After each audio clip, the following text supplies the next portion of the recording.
Okay, so we can get started now. Welcome to our event tonight, Shining Light on Asian Representation, an interview with author Vincent Yee. We are so excited to have him and all of you here tonight for this incredibly important topic.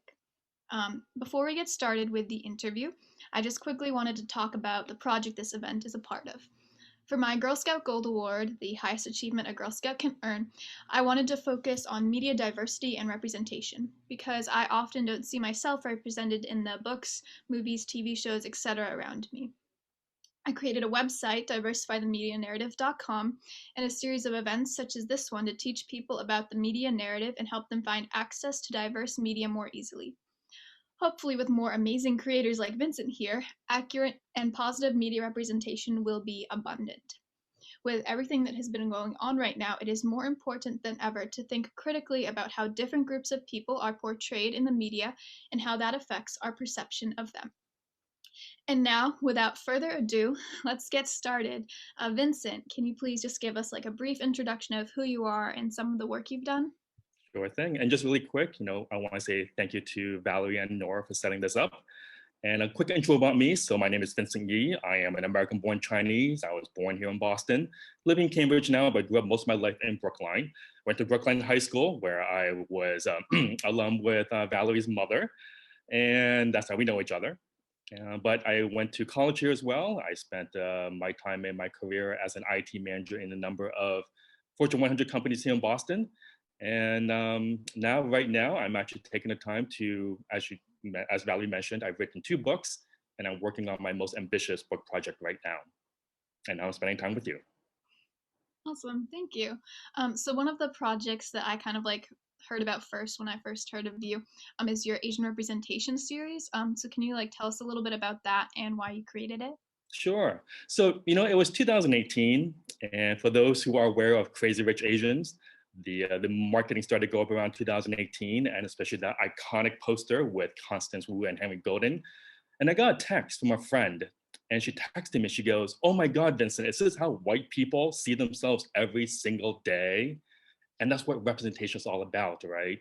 And it's subconscious, but white people basically get to see themselves every single day, whether it's TV, the internet, the media, portrayed positively. But for Asian Americans, we rarely see ourselves, especially in mainstream media. And we don't get that unconscious, reaffirming, positive reinforcement as Asian Americans. So that led me then to how can I encapsulate everything in a short amount of time and try to recap for the week. And I said, you know what, let me try to do a video every single week. And that was created the Asian representation videos, which is a 1-minute video that I do every single week that recaps Asian representation in the media. And that's what I do, because if we're not aware of it, we can't like it, support it, and live it, and what it means to be an Asian American in the US.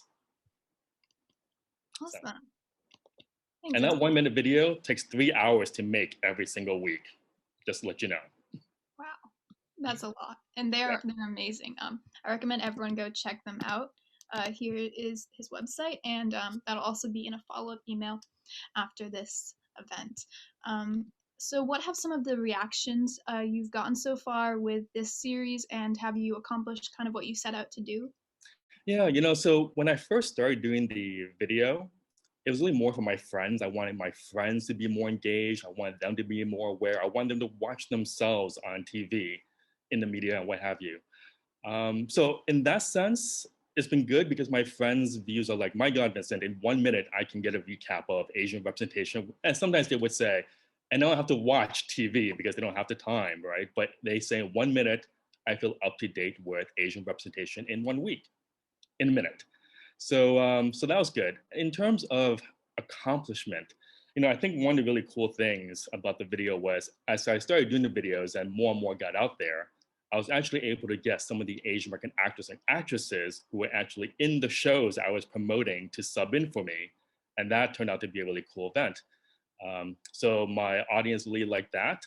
So I then also migrated to Instagram, YouTube, my own Facebook page, my own website, and my own Facebook timeline. In terms of where's it going to go, you know what? It's still evolving. But you know what? At the end of this month, it will be 2 years of me doing this video. And I've been doing one video every single weekend for 2 years. So at the end of this month, it'll be a 2-year anniversary.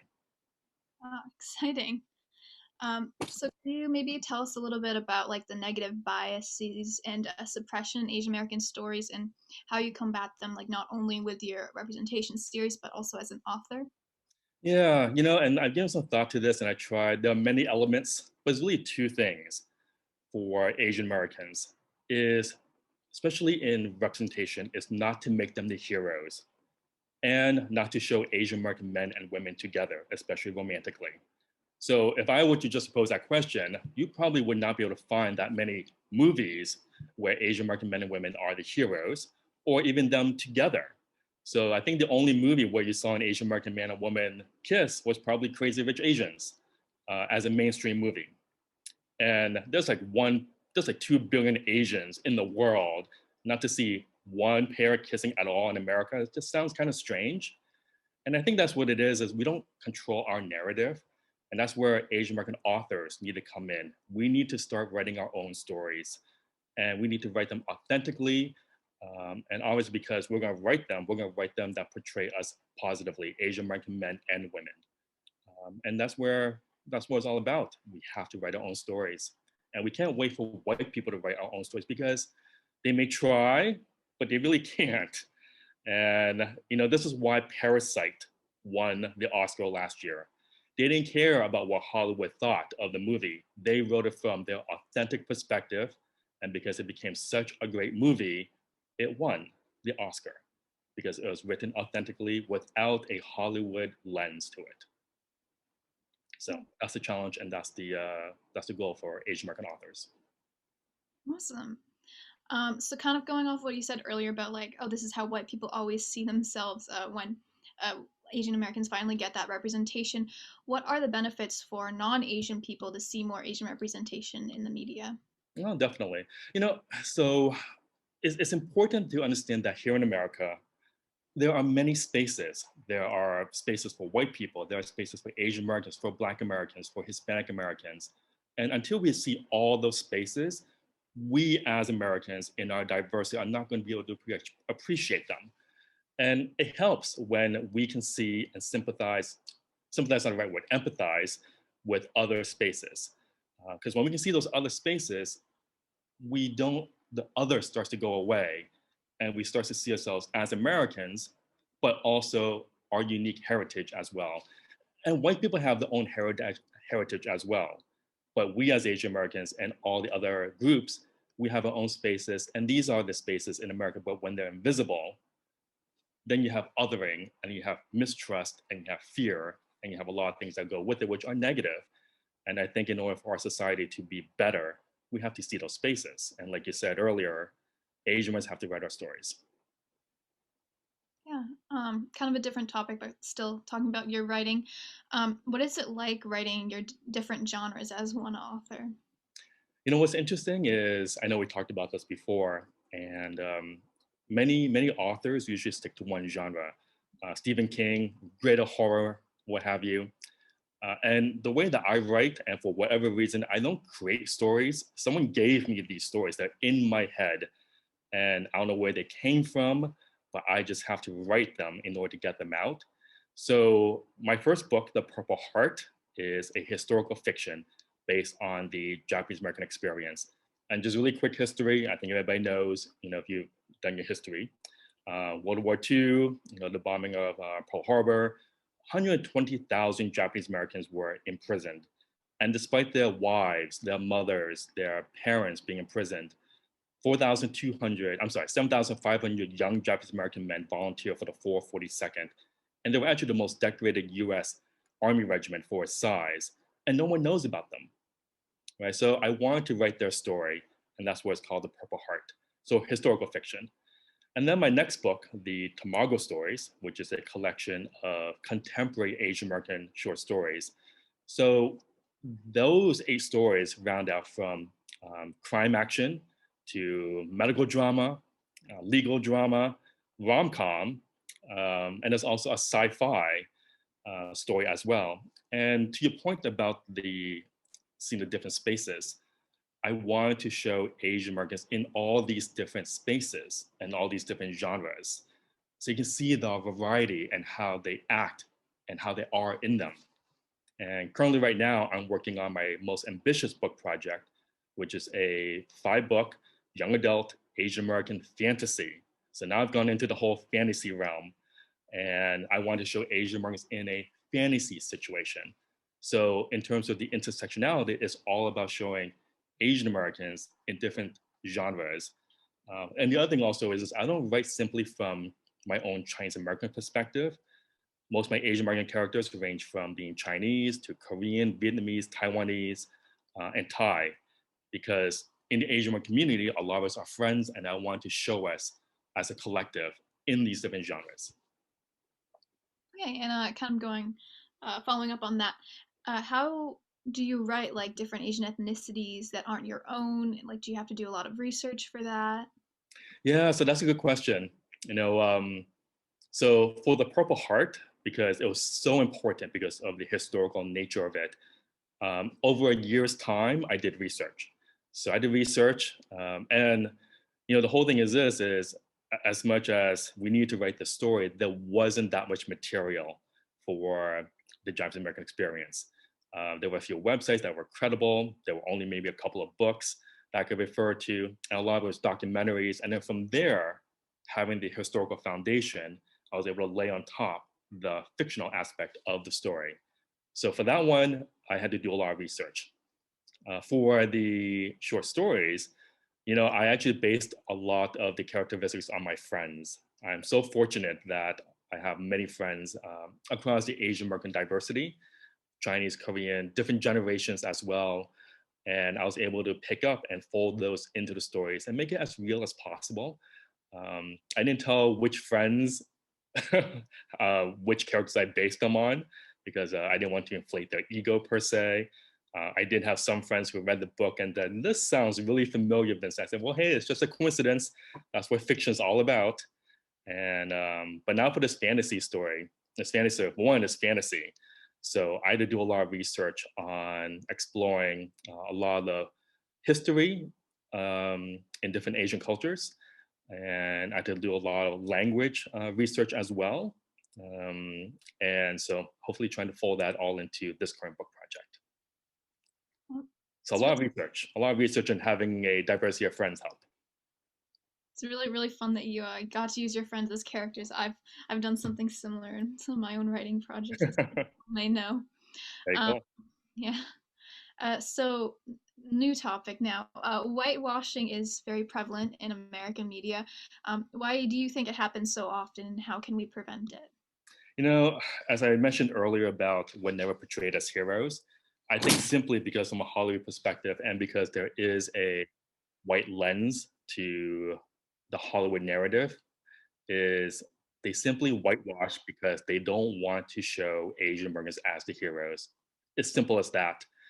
I'll use a clear example. So Kevin Kwan, who wrote the book Crazy Rich Asians, so when he was pitching this book and the screenplay to folks in Hollywood, a lot of Hollywood executives wanted to replace Constance Wu with a white woman. And the title of the book is Crazy Rich Asians, which makes absolutely no sense.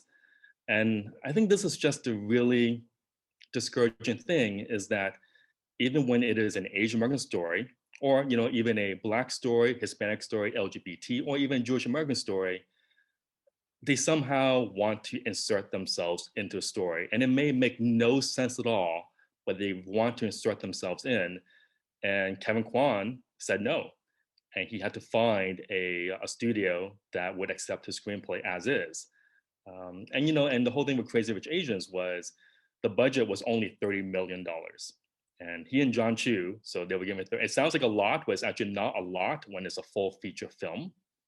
And they basically, how should we say, scrounge up what they can. They basically have to scrape to make this movie. And if you had the chance to see it, then you contributed to making this $30 million budgeted movie into almost a $300 million blockbuster.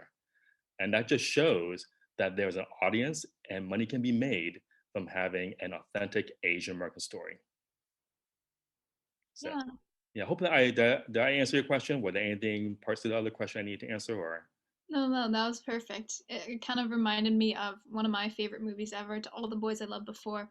Also, Yeah, the author was trying to get it made into a movie. People were trying to whitewash it. So it's, exactly, yeah. exactly.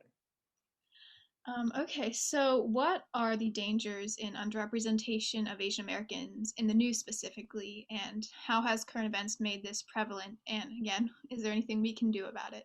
Yeah, you're touching on a topic that is intersecting with real life right now, and I have to admit that these past 2 weeks have been very heavy mentally on me, because I'm so involved not just with my work but also spreading awareness of Asian American issues, not just the media.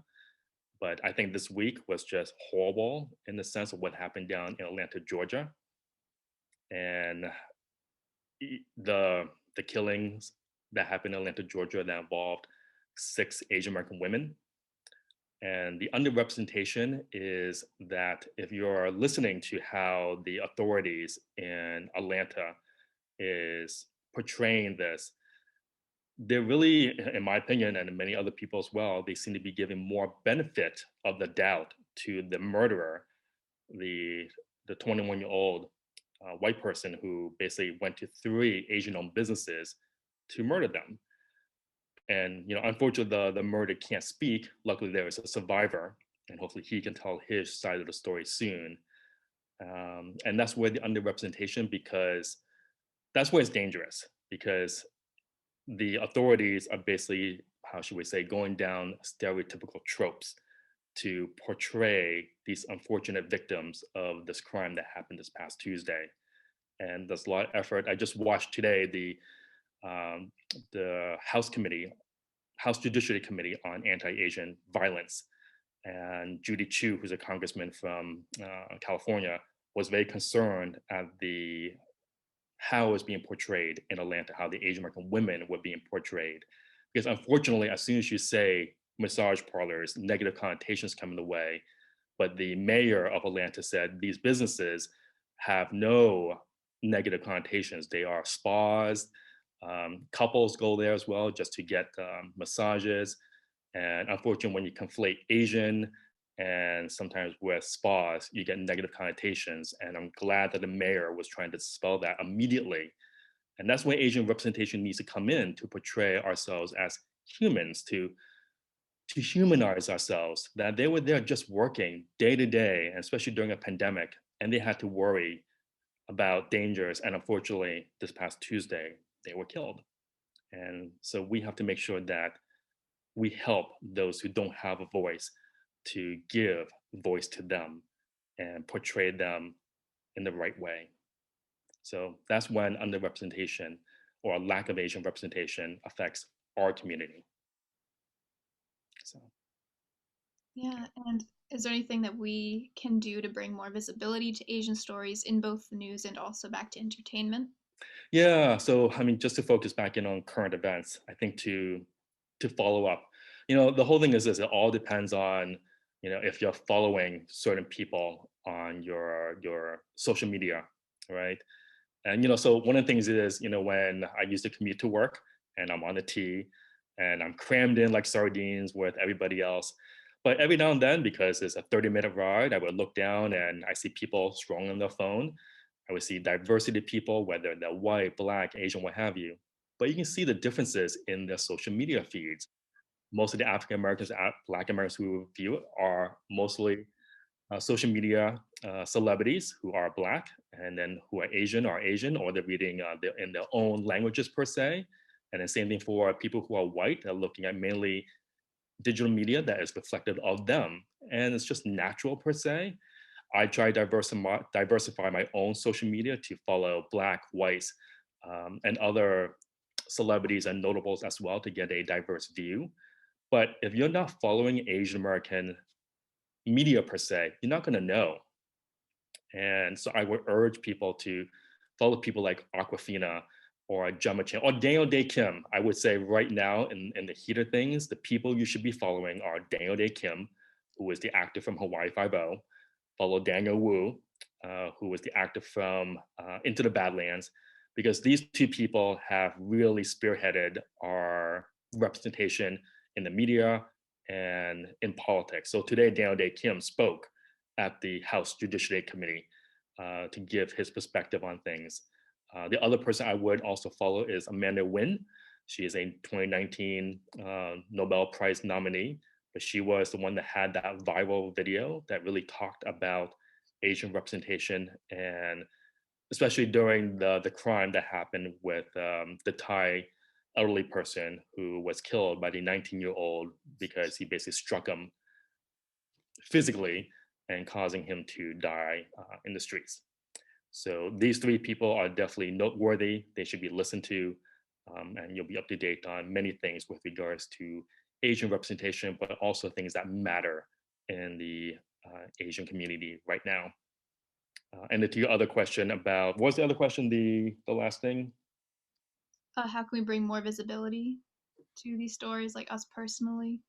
Yeah. Okay. So that ties in is one, following. First of all, just follow first. Be aware.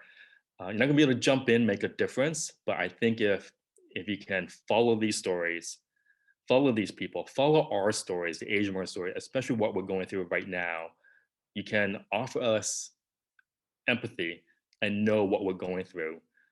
I personally, I worry about my mom every single day when she's out. I don't know if she's going to be a victim of a random hate crime. And I try to give her a ride home every single day when I can. But she's a little stubborn. She likes to be her. She likes her independence. But when I can, I try to pick her up. And I'm hopefully that she'll be retiring soon. But these are things that Asian Americans are worrying about every single day. Yep. Maybe a little lighter topic. What's your first time I Saw Me story? Oh, it was Enter the Dragon with Bruce Lee. So, because it was the first time that I saw, in this case, a Chinese man literally kicking ass. And it was awesome. He was so dynamic, so charismatic, and he was just larger than life. His legacy is larger than life. But I think what's important was it was because of him that inspired me to start taking Kung Fu lessons. And that's really important. The Kung Fu lessons, I still practice to this day. I'm not as flexible as I was when I was younger, but I'm still, how should we say, in shape. But especially in these times, these dangerous times, especially with the kung fu training, I feel confident I can assess a situation and take care of myself if necessary, or people around me. So that has been an important life lesson from being young going into now, especially during these challenging times for Asian Americans. So that was my first instance of that. Well, it's powerful how inspired you were by one actor. That's great. Yeah. What do you think the benefits of own voice stories are, and how can we get more of them? Yeah, and it all just comes down to we need to write our own stories, right? I think one of the interesting things was, I think it was about maybe 5 years ago, and I'm watching Saturday Night Live, and Chris Pratt is on there. I'm sorry, it was, well, Chris Pine. Chris Pine was on there, and he was opening up his monologue, and he says to people, "Hey, I'm about to have a movie. I'm in Guardians of the Galaxy," and people start clapping. But then he goes, "No, that's the other Chris Pratt." And so what's interesting is that in that year, four of the top white males who were most well known in the movies were Chris Evans, Chris Hemsworth, Chris Pratt, and Chris Pine, all white men who were about 6 feet tall, and they were all the same. And he made a joke about that. And where's the own stories there, right? So Hollywood right there was only telling one side of a story. And it's kind of funny, but it's also reflective of the reality as well.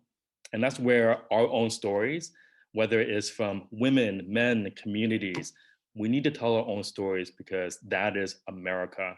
And I think a lot of stories are just not being told because, one, trying to get them to become commercialized, but also trying to convince Hollywood that these are worthy stories to tell.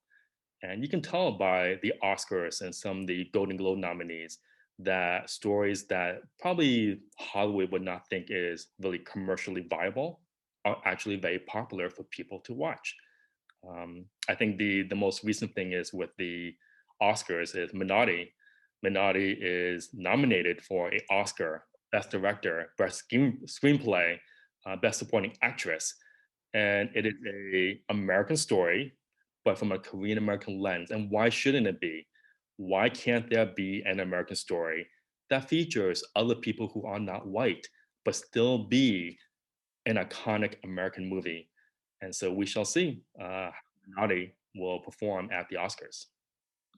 So that's the point of our voices is there's so many untold voices, and if we heard them all, I think we'd just be a much better society. So kind of like hoping to get more own voices stories, how would you inspire young Asian kids to tell their stories so that we can hear more from them? Yeah, so that's a good question, and I think from a Asian American perspective, one is our Asian American parents just can't expect us to be doctors, engineers, lawyers, and accountants, which are all good.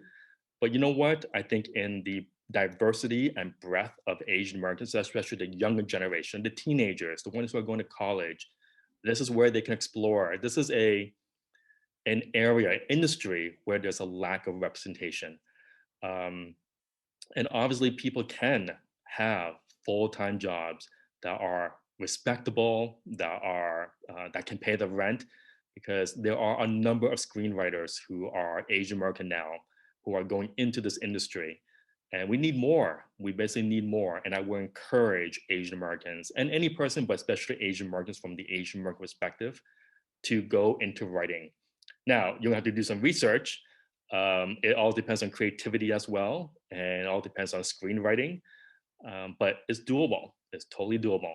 And I would definitely encourage that as an industry for Asian Americans to get into, or also publishing as well. I think American history is just lacking so many stories of other people, minority groups who have contributed to our country, but their stories are not in there. And so if we can get more Asian Americans to get into publishing in terms of academic history, not rewrite history, but just add our stories into US history, because Asian American history is American history. So that's what I would encourage. Oh, that's really inspiring. Hopefully people will see that when we kind of like release this out into the world, and that'll inspire more stories. So those are all of the questions I have for you. Do you have any final thoughts before we go into like the audience asking questions? Yeah, I think final thoughts is, keep the Asian American community in mind. If you haven't thought about it, we're going through a lot right now. We thought that the harassment was one thing to deal with, but now we're actually dealing with violence and killings. It's having a heavy toll on the Asian American community.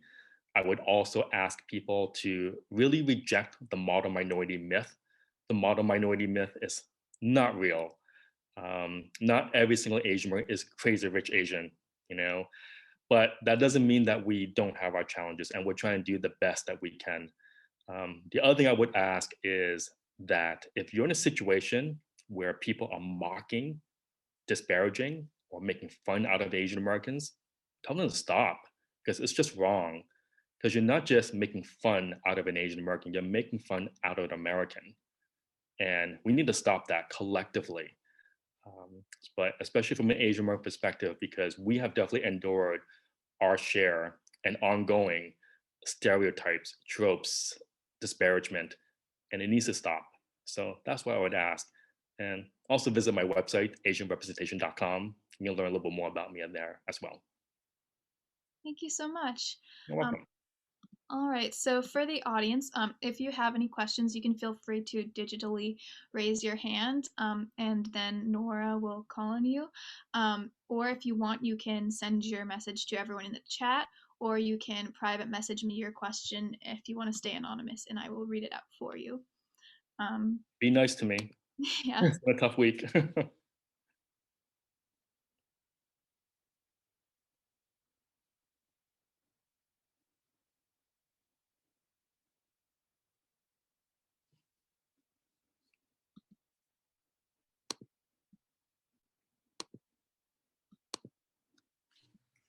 Okay, I'll go first. I think it's related. It's kind of a comment slash question. I know you talked about why people, uh, why non-Asians would want to watch, Asian movies or Asian books, read about Asian books or other things like that. But I think you mentioned empathy as one of them. I Yep. think empathy is really important so that we can understand other cultures. And the other part of that is allyship, right? How can you be a better ally? As you mentioned, like when people say things that are wrong, you can step up and be that ally to them. And I think those items are important. But what other ways, how can people make sure that they're being a good ally without kind of overstepping or like assuming that they're doing the right thing for you when sometimes it makes things worse or it's not the right thing? Yeah, that's a good question, Lila. Um, I think the whole thing about allyship, and you need to be respectful of the group that you're trying to be an ally to. You don't want to come in and be the hero for that group. You want to be an ally to that group. But unfortunately, there are sometimes people who, and like you mentioned, Lila, is that they overstep their bounds per se because they feel like they can be the savior to the group. So there's a difference there between being a savior per se, being an ally. A good ally is someone who is going to stand and listen to the group that they want to support. They're not going to, how shall we say, lead the group. Um, and I think that's where the empathy comes in as well, because you can't lead the group if you don't understand, how should we say, some of the cultural norms and nuances of the group. So, for example, this past weekend, I went to the Stop Asian Hate rally in Boston, and there was great allies there. And because I think it was the first time they were probably addressing an Asian American crowd, so some of the ways that they were trying to connect to the Asian American crowd probably didn't work out the best. The intent was great, but the execution wasn't great. I remember one person stepped up and he said to all the Asian Americans, "I want each of you to say I love you to the person to the left of you." Now, in the Asian American community, and most Asian Americans will laugh about this, we don't express ourselves with "I love you" to our fellow Asian Americans. That's not the way we do it per se. Now, what's interesting is this: is the next person that came up. He's Asian American, and he is a great leader within the Chinatown community. And he made a joke about that. He says, we usually don't say "I love you" to other Asian Americans. We usually say other things like "Sit Mei," which in Cantonese means "Have you eaten yet?" Because there's a meaning behind that. When I say "Have you eaten yet?" is very literal, but it's not about that. When it's said in Chinese, it means, "Did you have a good meal? Are you not starving? And are you okay?" Because if you can afford a good meal for yourself, then you're doing okay and you're doing fine. And that's where the symbolism behind those words come in. And so that's what I would express. I think intent is good, support is good, but think about the execution, especially to a group you have never ever addressed before. Thank you. You're welcome, Lila. Thank you.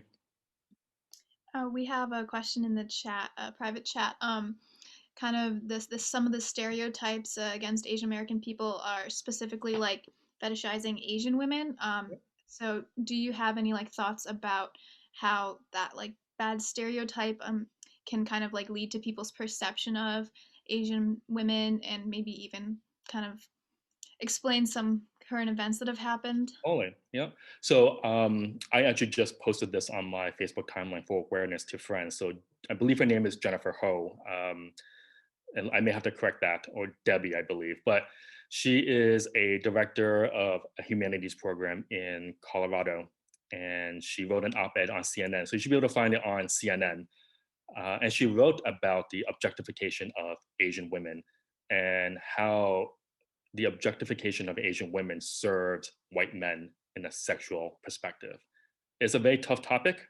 I would encourage people to read it, but to how it relates to current events. So for this event this past Tuesday, the officer who was the spokesperson, he kind of dismissed the murders of the 6 Asian women.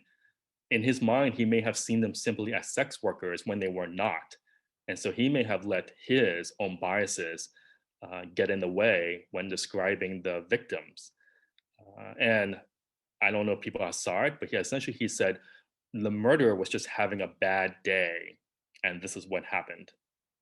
Daniel Day Kim, when he was on the House Judiciary Committee, he remarked on that. He goes, when I have a bad day, I go home, I grab a beer, and I sit down with my family to watch a movie. I don't murder people. And I think the way that the police spokesman interpreted, or how should we say, explained the situation was insensitive, tone deaf, and dehumanizes the Asian female victims who were murdered on that day. And I think that's sometimes where the fetishization and objectification of Asian women is very negative. For Asian American men, is the opposite. It's the emasculation of Asian American men, that we're not men and that we are emasculated and taking away our masculinity. So what's interesting is it creates 2 divides. You have the hypersexualization of Asian women and the demasculation of men, and that actually divides our community. And it's really then you have the Asian American community divided, because it's about a divide and conquer strategy, unfortunately. And that's where Asian American men need to support Asian American women. Asian American women need to support Asian American men. And we need to understand our pain and the challenges that we go through. And I really do believe that Asian American men and women live in 2 different Americas, and they're treated differently in Americas. So that's where some of the negative stereotypes unfortunately fall in, especially in such a grave situation as in Atlanta on Tuesday. Thank you. Another question is, what are some ways to avoid tokenizing the group you're trying to represent in the media? And I assume if that means you're not a part of the group you're trying to represent. I'm not understanding the question. Can that be rephrased, or? I guess like if you're trying to represent a group in the media who doesn't really get a lot of representation, but you're not from that group, how can you avoid like tokenizing them in a way that their characters, I guess, are more. Oh, so you're talking about and how to be a good ally without tokenizing, in this case, let's say an Asian American group. So I'll give you an example. So at my former work, so I led what is called the Asian Employee Resource Group there, and I finished my term, but I was they called me the president emeritus for that group, and they had recently, how should we say, took on a new person in. It was an interesting role. It was like a national programming role. And he wasn't Asian American. He was actually an African American, and which is all fine. I think sometimes when you insert different people, different ethnicities, depending on the roles within different groups, they get to learn as well.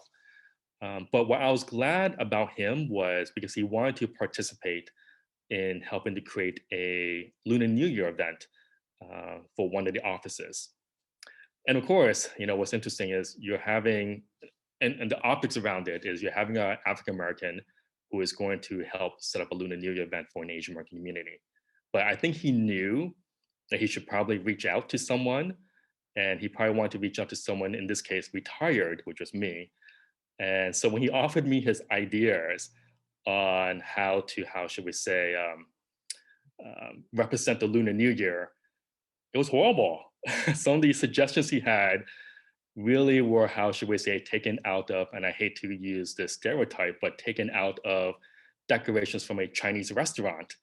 And it had no connection with the Lunar New Year because he didn't know.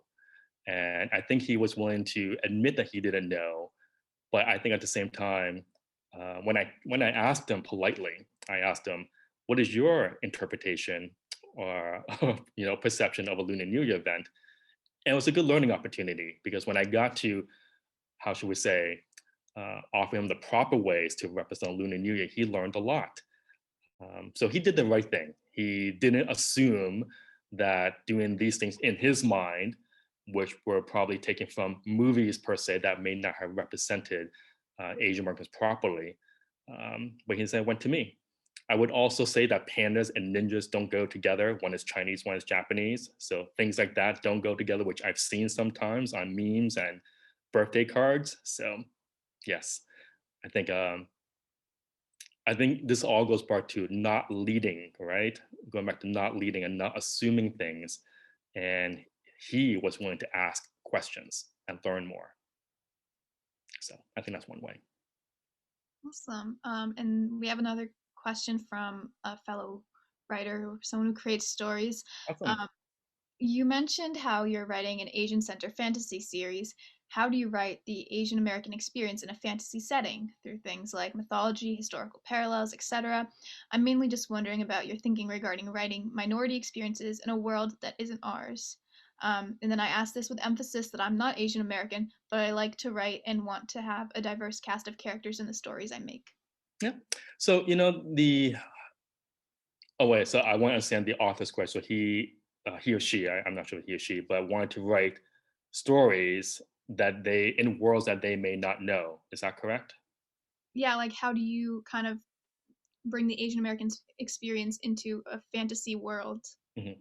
So what's really interesting is when I talked to a few friends early on that I wanted to write an Asian American fantasy story, they had no idea what that could look like. Right? No idea at all. They thought that I was just going to take the Harry Potter experience and replace all the characters with Asian Americans, because that's all they've seen and that's all they've been exposed to. And it just shows you how much creativity we can have in this space, because Avatar didn't exist, but someone created it and created an amazing movie. Harry Potter didn't exist, but someone created it and created that world. So it's going to take, maybe it's going to be me, an author, to write my own world, and it's an Asian American world. And in this case, just to really touch briefly on the series, so it's 5 books, 5 ambitious books, and it's centered around 4 Asian Americans, teenagers, Chinese, Korean, Vietnamese, and Japanese, and they're awesome. They're really awesome. And the worlds that they're in, they've been inspired by. I started to do a lot of research. They've been inspired by a lot of places that I researched in Vietnam, in China, in Japan, and in Korea. And there's so many amazing places. And then I did research on folklore, mythology, and I took those things that made sense in this world and folded that in to create a whole unique world for Asian Americans. And it's going to be awesome. So I do hope that many of you will give it a chance. And I think it's just going to be great.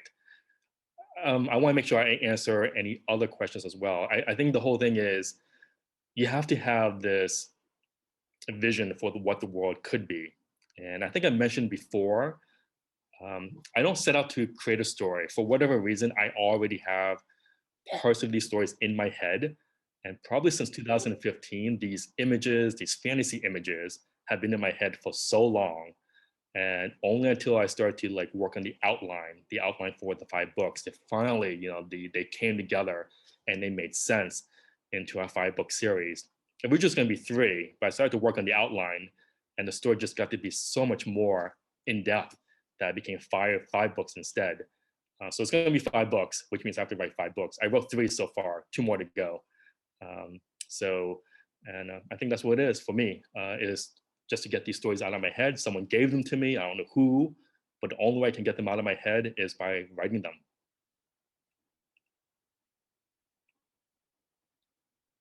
Oh, one question we have is, when will this series be available to read? Oh, good question. Yeah, I'd like to know as well. But so the goal right now is the first draft is actually going out to some kids next week. So I have, I think, 8 to 10 kids, diverse range from 8 years old, because some 8-year-old readers are really smart and really fast, to teenagers. So they're going to be my first readers per se, and some of the parents are going to read the as well. And I will gather the feedback. That would then go to the editor in May. So I'm hoping that book 1 will be available in August of this year. And book 2 will hopefully be available before Thanksgiving. And then depending on how aggressive I can be, then books 3, 4, and 5, because I would have moved away from the writing stages, all editing and publishing, to 2022. So books 3, 4, and 5 will be available in 2022. So that's my ambitious timeline. And as an author, I am definitely using this pandemic time to write these books. Well, I certainly cannot wait to read them. Same Um, here. It looks like we don't have any other questions. So I'm just going to put another link in the chat. That's just for like a follow-up form. It would be really helpful if everyone could just take like a few seconds to fill it out. Thank you. Oh, one more question. What is the book series going to be called? Well, that's a secret for now, only because the group that's going to go to, I want to see how they react to the title of the book as well. But once I settle on the title and once I do the pre-marketing, I think most people will know by June or so. So in about 2 or 3 months. So wait for it. Stay tuned. We'll be in suspense the whole time. Yes. And there's another question in the chat. I don't know if you saw. Looking at the Joy Luck Club 25 years later, what would be your criticism? So I think the one thing about the Joy Luck Club, it's a great story, right? It's a great story for Asian women. I think the unfortunate thing is that Asian American men were not represented the way that they may have wanted to have been represented. But I think from a story perspective, it's totally entirely fine. And I totally get it why it is emotionally and resonates with Asian American women. So I have no issues with that. But it's not my story. It's not my place to judge how the story should be written. It is what it is. So that's why for me, for my stories, when I write them, it's always inclusive of Asian American men and women, or in this case, the fantasy series, teenagers, but and also try and be diverse across the Asian diversity as well. So those are my comments about the Joy Luck Club. I see we've got a hand from Mr. Thompson. Sure. Hi, Andrew Thompson. I have the great pleasure of teaching Valerie and Nora and lots of other wonderful, thoughtful students at Newton South. And something that I gather, I've had a few students mention in class, and that I gather a bunch are dealing with on social media is almost like a competition amongst groups for representation and being able to have their stories told in and their movements given proper exposure is the wrong word, but like I've heard of students saying, well, why are we talking about Asian American, the violence against Asian Americans? What about BLM?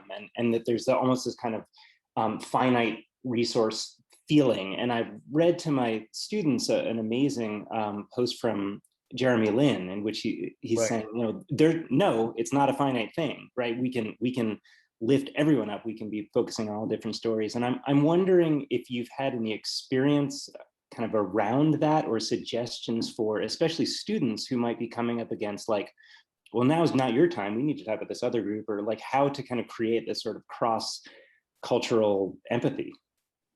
So that is a very challenging question, but I exactly know what you are referring to, and people talked about bandwidth, right? There's only so much bandwidth for attention, for resources.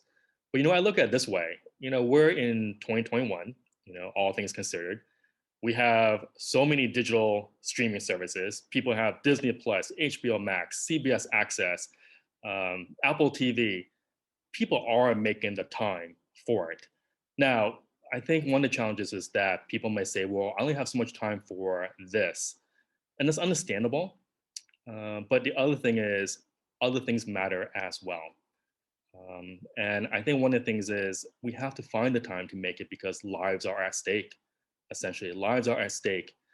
And I think one regards to, if we talk about politics, is that in politics, our politicians, they can craft legislation that includes all, and that is not exclusive of any one group or, but includes all. So that's one aspect. In terms of stories, I think the whole thing I mentioned, the whole streaming services is, people subscribe to them. They are, and people are on so many digital media platforms, following so many people. And if they can follow, say, 50 people who are, say, white celebrities, I'm sure they can follow 2 who are also not white, could be Black, could be Asian, could be Latina, and what have you, just to get a sense of what more is out there per se. And I know the whole Jeremy Lin. I watched it, and it was good. And I think he was just trying to say, we can make the time for it because Asian Americans make the time for it, and I think many other groups make the time for it as well. So it's all about the effort, and I'm going to use a phrase. It's about time management as well. But we do consume a lot of celebrities, influencers, and resources, and we can. I think the one thing about Asian Americans is I'm exposed to white people, even in this pandemic, every day, whether it's through digital media, whether it's through TV and what have you. So I get that exposure. And I think other people can as well. They just have to make the time and they'll manage and they'll find a way. Thank you.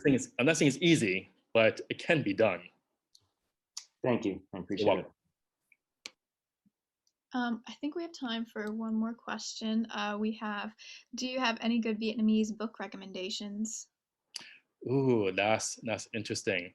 I think the one thing is, as a writer, I haven't had the chance to read a lot of books. I'm going to get back on that because there is this one book that came across my social media feed recently, but I don't want to mumble the title and the author, so I can follow up on that with you. Yeah, and I'm sending out a follow-up email to everyone, so I will put that in the email. Awesome. Yeah. Well, thank you so much. Your excellent job. I personally learned a whole lot. I'm sure everyone else did too. Just a reminder, if everyone could please fill out that form I put back in the chat. Put it in there again. And Vincent, you have any final words to close us out? No, I think I'm good. I think the final words that I talked about before the Q&A, I think those final words, but you can follow me on AsianRepresentation.com. And yes, somehow I came across and owned that name, that domain name. So it was available, so I took it. But thank you to everyone. I want to thank you, Valerie. Thank you, Nora. And thank you, Lila, as well. And thank you, everyone, to the questions. Thank you, everyone. Thank you. Have a good night.